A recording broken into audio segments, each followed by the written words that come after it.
स्वागत है, अभिनंदन है एक बार फिर से आपका कंप्यूटर की जो हमने नई शुरुआत की है। कक्षाएं आपको यहाँ पर लगातार मिलती रहेंगी।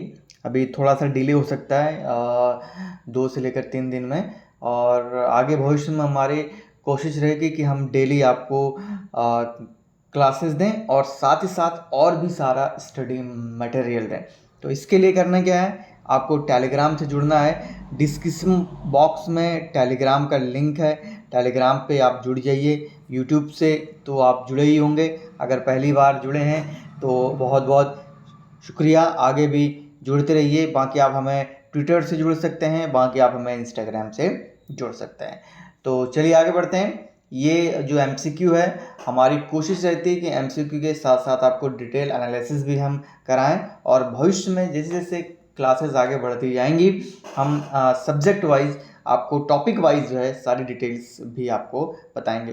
पूरी PDF टेलीग्राम पे मिल जाएगी, डिस्क्रिप्शन बॉक्स में लिंक दे दिया गया है। क्योंकि बहुत सारे अभ्यर्थी पहली बार आए होंगे, तो ये हमारी क्लास 2 है और डे 2 है कंप्यूटर क्लासेस का। तो इसकी पिछली PDF आपको टेलीग्राम पे ही मिल जाएगी। क्योंकि जैसे जैसे क्लासेस बढ़ती जाती हैं, हम उसकी PDF को टेलीग्राम पे अपलोड कर देते हैं और पिन सेक्शन में हम कर देते हैं। जैसे मान लीजिए अभी हमने, अगर आप टेलीग्राम पे जुड़ेंगे तो आपको, जैसे आप ये वीडियो से टेलीग्राम पे जाएंगे, आपको शायद इस क्लास की PDF पिन होते हुए नजर आएगी। पिछले वाले पे आपको क्लिक करना है, पिछले वाली PDF आपको अवेलेबल करा दी जाती है। तो चलिए आगे बढ़ते हैं। सबसे पहले जो क्वेश्चंस है, यहाँ पर आप देख सकते हैं कि कंप्यूटर की चौथी पीढ़ी में कौन सा जो है इस्तेमाल हुआ था, यानी कि कौन सी, आप देख सकते हैं कंप्यूटर की चौथी पीढ़ी में निम्न में से किसका प्रयोग हुआ था। इससे पहले वाली जो क्लास थी, हमने आपको वहाँ पर जो 3 अलग अलग पीढ़ियाँ हैं उनके बारे में बताया था।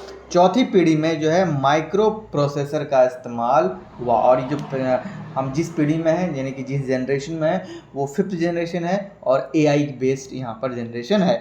तो माइक्रो प्रोसेसर क्या होता है, और बहुत सारे क्वेश्चंस भी इससे बन सकते हैं। इसलिए हम, ये MCQ ही नहीं है, एक बिल्कुल डिटेल क्लास है टॉपिक वाइज।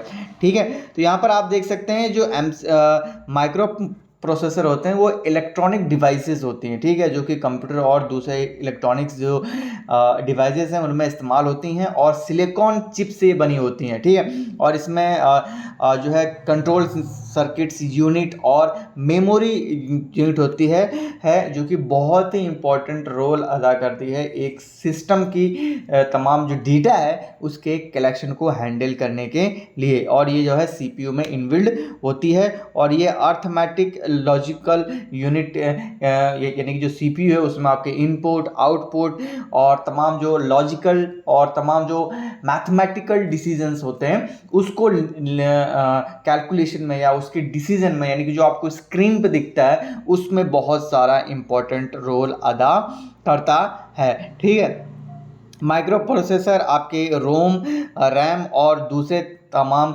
जितने भी डिवाइसेस लगे होते हैं उनमें इंटरफेस का जो है यह काम किया जाता है। और तमाम जो माइक्रो प्रोसेसर हैं आपके, जैसे इंटेल कोर और इंटेल पेंटियम और इंटेल शेरॉन जैसे जो तमाम कंपनीज हैं उनके यहाँ पर जो है मशहूर ब्रांड के नाम से। अब आपके पास अगर सिस्टम है तो आपके उसमें कौन सा माइक्रो प्रोसेसर लगा है वो आप जो है चेक कर सकते हैं। और ये क्वेश्चन भी आ सकता है कि दुनिया का जो है सबसे पहला माइक्रो प्रोसेसर कौन सा था, तो वो था आपका इंटेल 4004।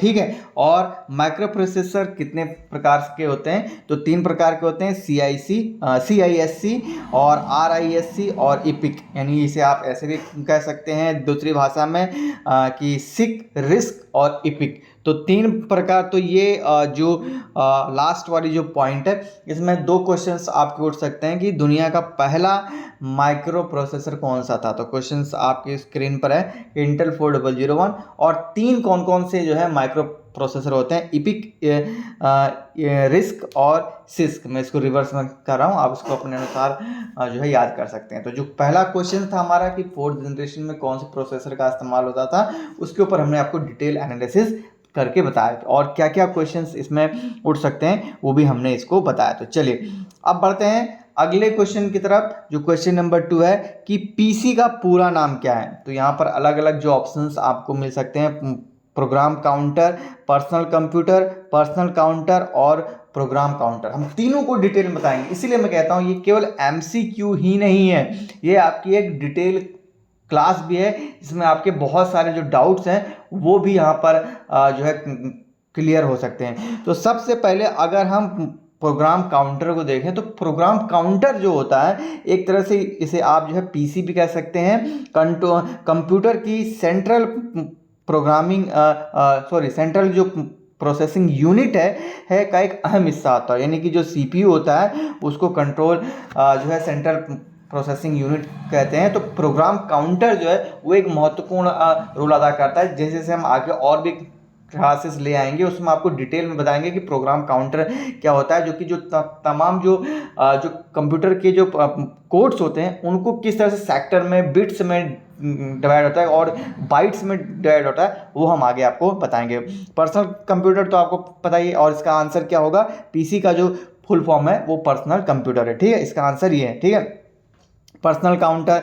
और उसके अलावा यहाँ पर एक क्वेश्चन ये भी है कि प्रोग्राम काउंटर क्या होता है। आप ऊपर आपने पीसी काउंटर तो देखा, अब यहाँ पर प्रोग्राम काउंटर क्या होता है, प्रोग्राम कंप्यूटर क्या होता है कि प्रोग्राम कंप्यूटर को निर्देश देने के लिए लिखे गए कोड को कहते हैं। इसे आप एक तरह से कोडिंग भी कह सकते हैं, इस तरह का आप लैंग्वेज भी कह सकते हैं, जिसके अलग अलग नाम्स होते हैं। और कंप्यूटर प्रोग्राम को लिखने के लिए प्रोग्रामिंग भाषा का इस्तेमाल किया जाता है, यानी कि प्रोग्रामिंग लैंग्वेज लाइक कौन कौन से, सी प्लस प्लस, जावा, VB.NET, ASP.NET, आजकल जैसे आपके हाइफन और तमाम तरह के जो प्रोग्रामिंग लैंग्वेजेस होते हैं वो जो आजकल काफ़ी एडवांस तरीके से तमाम लैंग्वेजेस आई हुई हैं। ठीक है, तो ये जो है आपको देखने को मिलती हैं, पाइथन और उसके अलावा स्विफ्ट,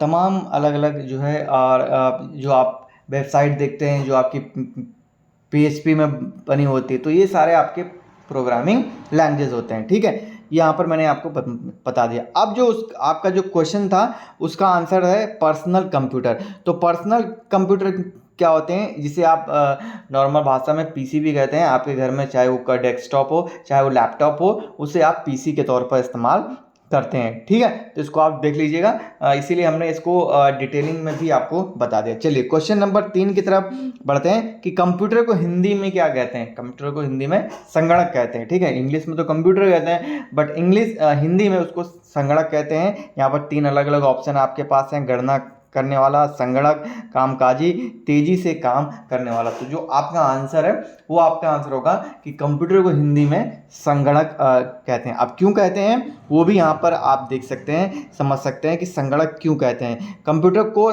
संगणक क्यों कहते हैं, क्योंकि यहाँ पर ये सारे वो जो काम होता है वो करता है आपकी अर्थमेटिक, लॉजिकल, एल्यू जिसे बोलते हैं, सारे आपके जो है डिसीजन लेता है और फिर आपको वो जो है कैलकुलेट करके एग्जैक्ट चीज़ें बताता है। तो इसलिए आप देख सकते हैं इसको संगणक कहा जाता है, क्योंकि यह गणना करने में सक्षम होता है और कंप्यूटर को अंकगणित और तर्क से जुड़े काम करने के लिए प्रोग्राम किया जा सकता है।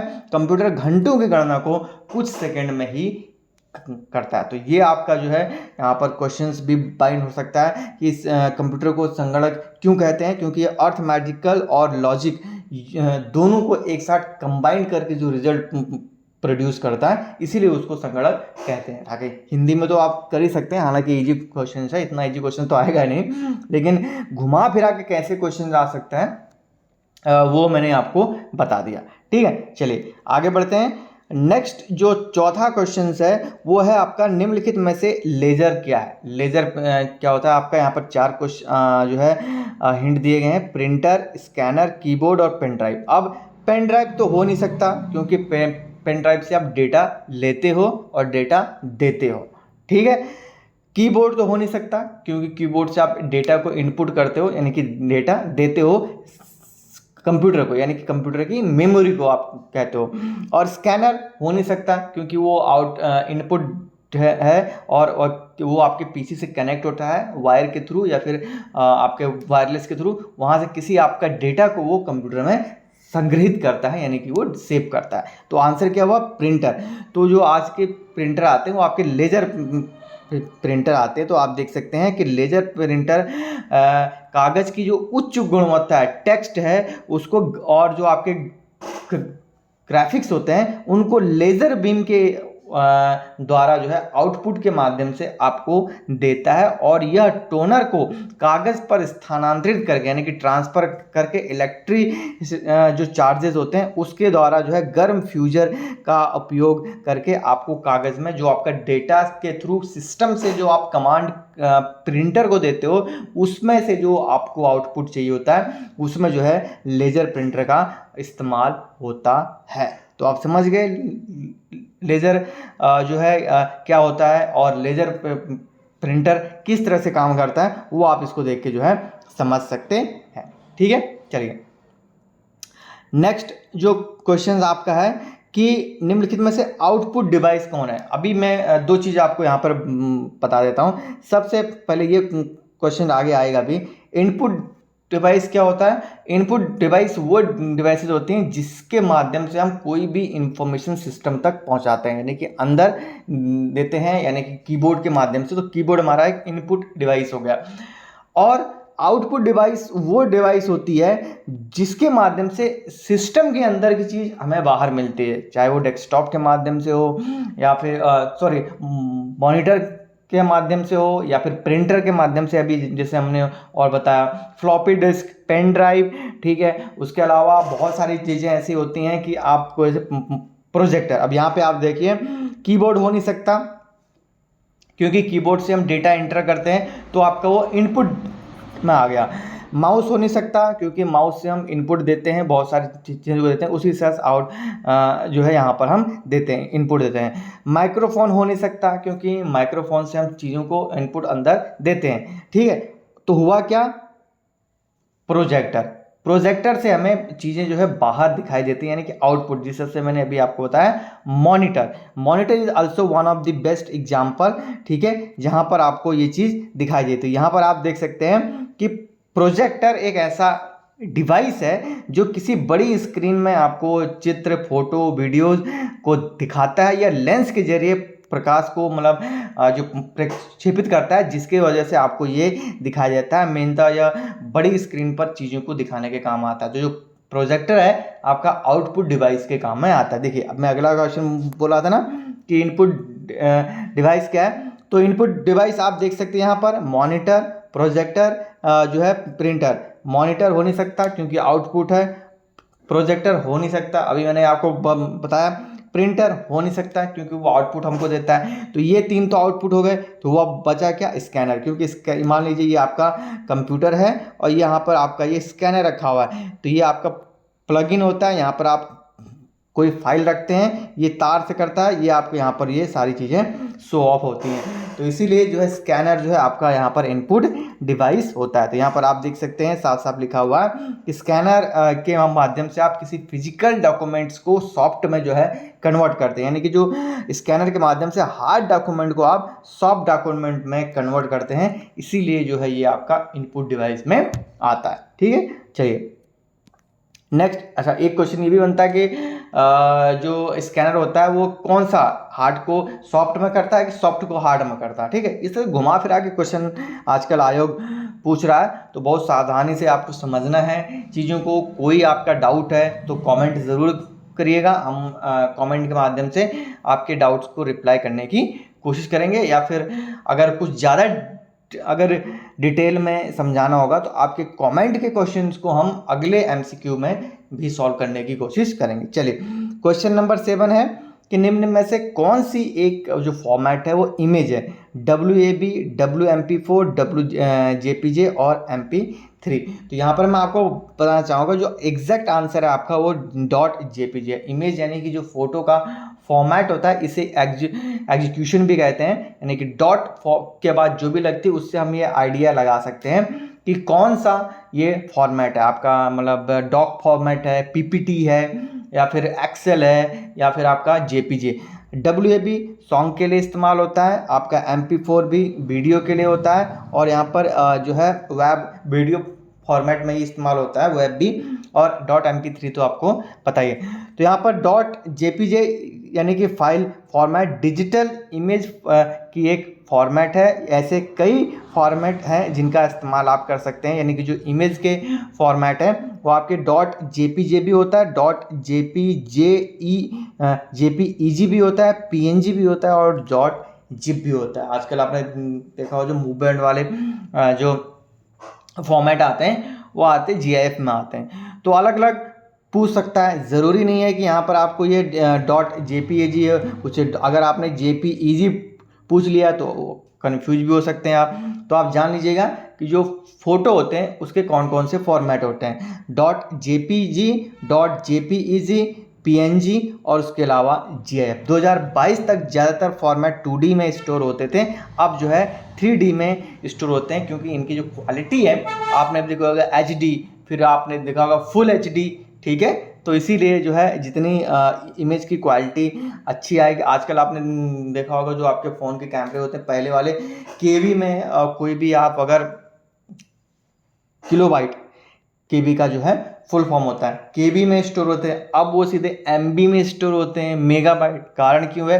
क्योंकि जो फ़ोन की क्वालिटी होती है वो बढ़ गई, ज़्यादा जो पिक्सल है वो ज़्यादा हो गई है, जिसकी वजह से क्वालिटी में अंतर आ गया। क्वालिटी में अंतर आने के कारण सीधे जो है आपकी जो स्टोरेज है उस पर पड़ता है, ठीक है। तो ये बात समझ में आ गई होगी कि कितने टाइप के JPG मतलब फोटो के फॉर्मेट होते हैं। अब यहाँ पर इस तरह से आप देख सकते हैं कि .mp4 कौन सी फाइल है, तो स्वाभाविक सी बात है .mp4 वीडियो फॉर्मेटिंग होता है, ऑडियो नहीं है।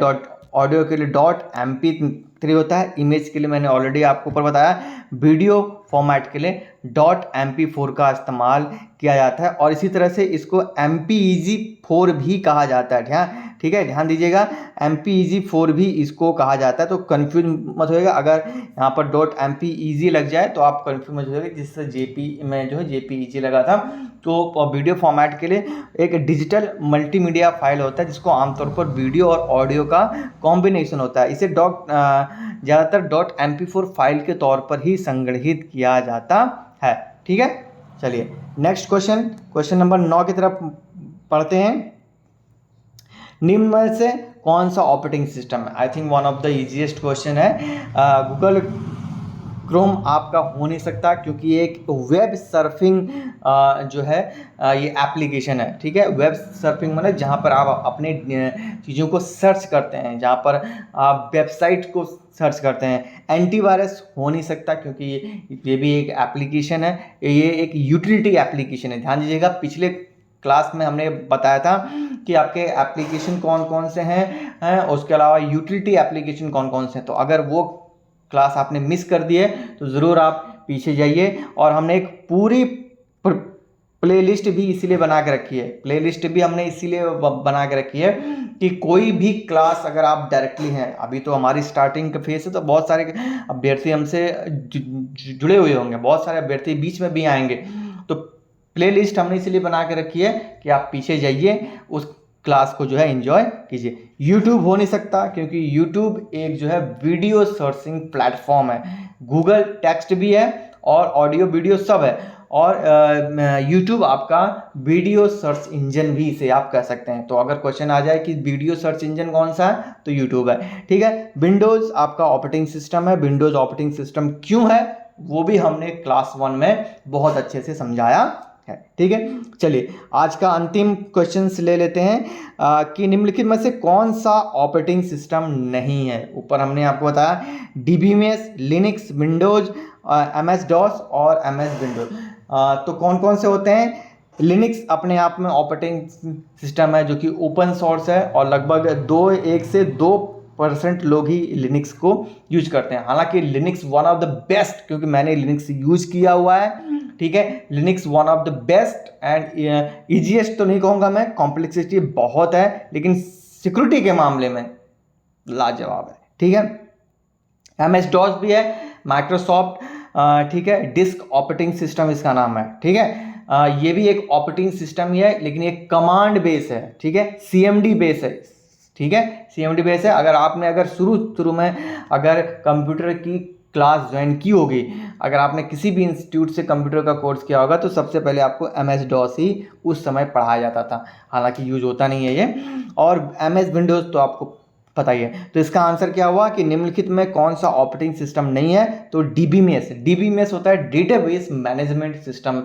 जिस तरह से एक्सेस होता है, ठीक है, एक्सेस का अपग्रेडेशन वर्जन है, जहाँ पर आपके SQL और SQL.NET वगैरह भी एडवांस वर्जन आते हैं, जो कि आपके जो डेटा है उसको सिंक्रोनाइज फॉर्म में जो है आपको देते हैं। हालांकि आगे हम उसका डिटेल आपको बताएंगे, ठीक है। तो यहाँ पर आप देख सकते हैं DBMS का फुल फॉर्म है डेटाबेस मैनेजमेंट सिस्टम। अगर कहीं क्वेश्चन आता है कि DBMS क्या होता है, तो डेटाबेस मैनेजमेंट सिस्टम है जो कि डेटा को एक सॉफ्टवेयर के माध्यम से अरेंज करता है और सही तरीके से अरेंज फॉर्मेट में बताता है। आप जैसे आप छोटे जो इंस्टीट्यूशन में आपको जो पढ़ाया जाता है एक्सेस होता है, जैसे आप हायर क्लासेस में आज जाते हैं आपको SQL है, SQL.NET है, तमाम चीज़ें आपको बताई जाती हैं।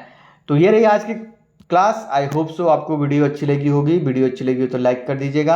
आप हमें ट्विटर पे भी फॉलो कर सकते हैं, आप हमें टेलीग्राम पे भी फॉलो कर सकते हैं, और बाकी क्लास की पूरी PDF आपको जो है टेलीग्राम पे मिल जाएगी, ठीक है। और टेलीग्राम का लिंक डिस्क्रिप्शन बॉक्स में है। यूट्यूब चैनल पे नए आए हैं तो सब्सक्राइब ज़रूर करें। ऐसी ही जो है कंप्यूटर के क्लासेस लगातार आपके लिए हम लाते रहेंगे। तो मिलते हैं नेक्स्ट वीडियो में। टिल देन, जय हिंद, जय भारत, जय उत्तराखंड।